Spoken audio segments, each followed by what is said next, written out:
Nah,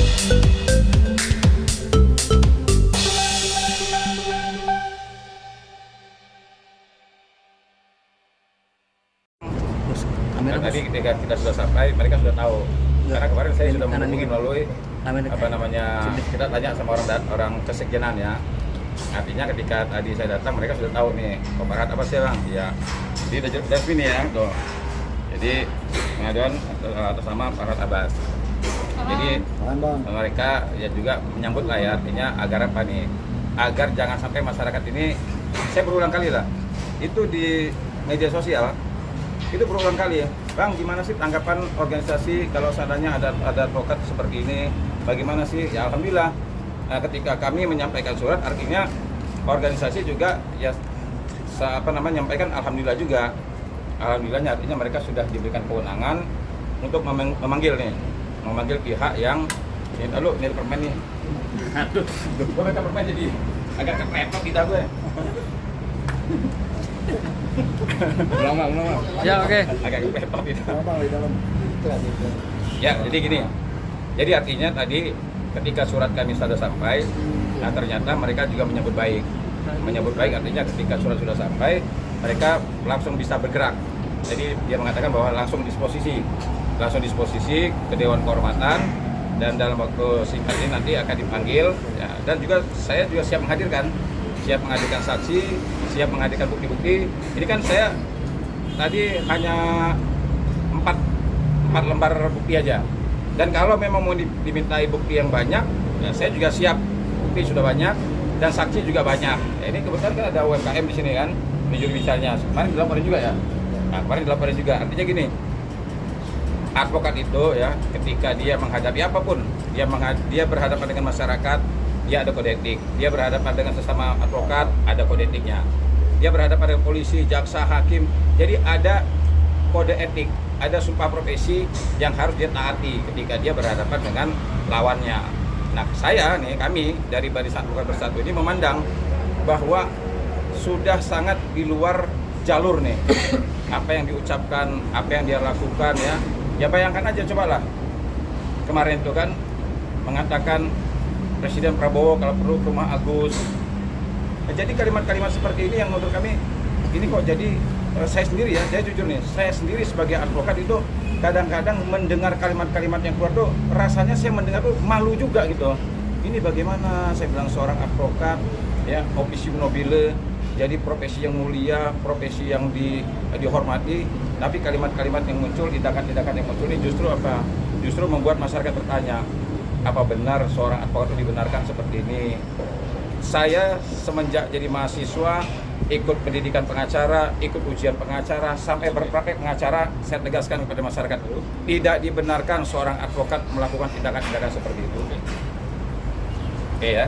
Bang, tadi di Pradi sendiri responnya gimana Bang? Boleh dijelasin sedikit mungkin selain responnya sangat luar biasa senang. Nah, ketika kita sudah tadi sebelum saya sampai aja dia sudah tahu kan, dia sudah tahu langsung dibacakan tadi buat Farhad ya bang, iya.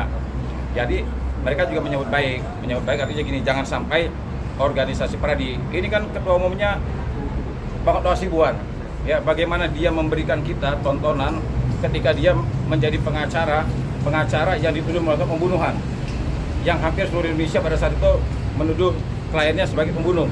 Tapi bagaimana dia menunjukkan ya kualitas dia saat dia menjalankan tugas dan fungsinya sebagai advokat. Nah, cantiknya, akhirnya cantik banget dia menjalankan tugas dan fungsinya. Akhirnya semua orang menganggap bahwa oh ya ternyata benar ya. Jadi kliennya bukanlah orang yang seperti dituduhkan. Nah inilah. Jadi advokat itu kalau misalnya berpegang teguh pada kode etik dan sumpah profesi, ibarat kita ngelihat orang main bola itu pinter banget dia. Jadi cantik kita melihatnya. Nah tapi kalau seandainya kita melihat advokat yang ngomongnya asal keluar, melakukan tindakan-tindakan asal aja, lapor sana, lapor sini, akibatnya seperti ini ya. Udah banyak ini, bukan cuma 1-2 advokat, ya udah banyak nih advokat ini. Ya jadi saya berharap juga, ya ini juga ada satu lagi nih advokat sebenarnya yang perlu kita bidik juga gitu kan. Cuma kita belum belum memutuskan langkahnya kira-kira mau kita lakukan seperti ini atau bukan. Nah cuma kan gini, perbedaan antara Farhad ya dengan advokat lainnya ini ada perbedaan. Kalau Farhad kan sudah bisa dibilang kan dia ini public figure juga. Artinya banyak orang ketika dia muncul di media kan banyak mata tertuju pada dia. Nah ini yang harus kita jaga, jangan sampai advokat yang sudah cukup terkenal, nah justru tidak memberikan contoh yang baik. Bang, aja bang, jadi hari ini hanya Farhad Abbas bang ya? Ya hari ini spesial, Resmi ya? Spesial untuk Farhad Abbas. Ya, ini spesial untuk mantan teman saya ini. Jadi hari ini saya sempat-sempatkan sama tim ini agar bisa ya teman kita ini, mantan teman kita ini bisa dipanggil. Ya kalau seandainya memang ternyata terdapat nanti ketika disidangkan ya cukup beralasan untuk diambil tindakan, ya kita serahkan kepada Dewan Kehormatan ya. Tapi cuma sekali lagi saya mendorong Dewan Kehormatan mengambil tindakan tegas ya. Kalau kira-kira memang ini bisa mencemarkan nama baik profesi, udah jangan ragu-ragu, pecat aja, jangan ragu-ragu. Karena masih banyak calon-calon advokat yang mau jadi advokat. Jadi jangan pertahankan advokat yang kira-kira bisa merusak kehormatan profesi. Bang, Bang, Farhad sendiri ini nggak sih bang perannya di dalam Pradi selama ini seperti apa sih mungkin bang? Saya jangankan, kalau saya jujur ya, selama saya kenal sama dia juga, saya kalau dibilang ibaratnya apa dia peran dia di organisasi Pradi juga saya nggak ngelihat peran dia apa. Jangankan peran dia di Pradi ya, peran dia di dalam penegakan hukum aja saya nggak pernah lihat tuh. Saya jujur, saya bukan karena benci sama dia, bukan ya, tapi secara objektif, Hotman Paris ya, biarpun dia dansa, tapi saya melihat dia ada 911, ada perkara-perkara yang dia viralkan, termasuk perkara Pina kemarin dia viralkan. Artinya dalam penegakan hukum, Hotman Paris ada kontribusinya terhadap penegakan hukum dengan cara-caranya tersendiri. Tetapi kalau untuk Farhad Abbas, mohon maaf, saya tidak melihat, ya, saya tidak melihat apa kontribusinya terhadap penegakan hukum. Ya teman-teman bisa nilai lah, ya. Saya tidak. Kemarin doang bang ya? Gimana? Sakatatal. Kemarin Sakatatal. Sakatatal pun kan nggak tidak melihat juga. Sakatatal terakhir waktu Bu Titin jadi saksi pun diributin juga kan. Jadi kemarin itu saya kan satu grup sama dia kan, termasuk sama Bu Titin juga. Kan sempat juga sebelum putusan ada perselisihan, ada kegaduhan, ya sesama tim.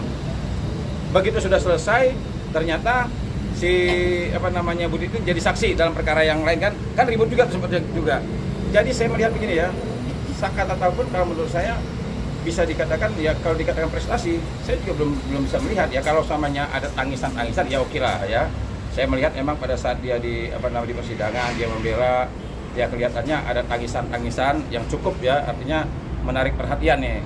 Artinya dia sebagai seorang advokat ya, cukup bagus lah ya. Tapi prestasi dia apakah ini menjadi suatu prestasi dia dalam hukum, ya kita lihat nanti aja ya. Bang, dari katanya ada satu pengacara lagi yang mau dilaporkan ke Pradi, kira-kira siapa bang itu nanti? Ya tapi pengacaranya ini nggak masuk dalam hitungan. Jadi belum ya? Gini, kalau kita bicara masalah advokat ini banyak melanggar kode etik, banyak. Nah cuma kan ada advokat yang ibaratnya yang tidak menjadi perhatian publik. Ya, ada perhatian publik nih. Jadi yang cukup menjadi perhatian publik ini apa? Kalau seandainya advokat itu sudah banyak menjadi perhatian masyarakat, nah ini yang harus kita jaga kan. Sama juga public figure lah.